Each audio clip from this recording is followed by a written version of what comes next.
Je l'ai dit au sommaire de cette édition du journal, la campagne agricole 2024-2025 de la RDC a été lancée ce jeudi par le vice-premier ministre en charge de l'Intérieur et Sécurité représentant la première ministre. Cette campagne va contribuer à la diversification de l'économie et assurer l'amélioration des conditions de vie des Congolais dans la réduction du taux de chômage en créant de l'emploi et en garantissant la protection du pouvoir d'achat et la sécurité du panier de la ménagère. Les provinces des Mai-Ndombe et du Kasaï ont été choisies comme provinces pilotes.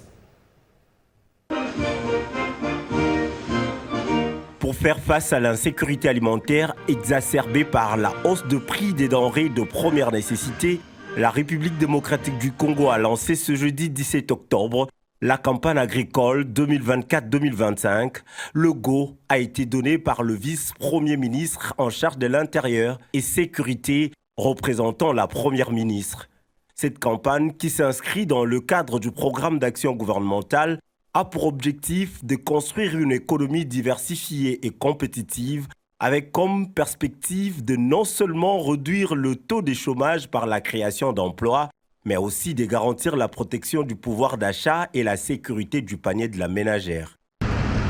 Et moi, aujourd'hui, j'ai l'honneur, au nom de son Excellence, Madame le Premier ministre, chef du gouvernement de la République démocratique du Congo, de lancer la campagne agricole 2024-2025. La volonté et la vision du président de la République, Félix Antoine Tshisekedi Tshilombo, qui veut et qui a voulu, qui espère et qui rêve que l'agriculture puisse faire sa revanche sur le sous-sol. Placée sous l'insigne du temps de la revanche du sol sur le sous-sol, cette campagne est également un cadre pour mettre en place une armée agriculteurs regroupée en différentes coopératives privées réparties dans le sous-secteur du ministère de l'Agriculture, une stratégie pour faciliter cette relance agricole. Il faut une stratégie. Cette stratégie est traduite aujourd'hui par le ministre de l'Agriculture, qui organise aujourd'hui le lancement de la campagne en mettant en place effectivement une armée d'agriculteurs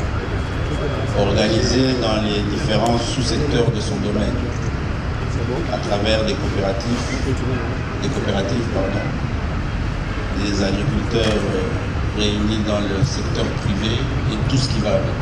Signalons que cette campagne va s'étendre sur toute l'étendue du territoire national, mais d'abord, 2 provinces pilotes, celles de Mai-Ndombe et du Kasaï, qui vont bénéficier de manière symbolique d'un lot de matériel agricole composé de tracteurs, des motos et d'intrants de semences pour une bonne exécution de cette action gouvernementale dans le secteur agricole, avec comme assignation que ce secteur récupère sa place dans la reconstruction de l'économie du pays.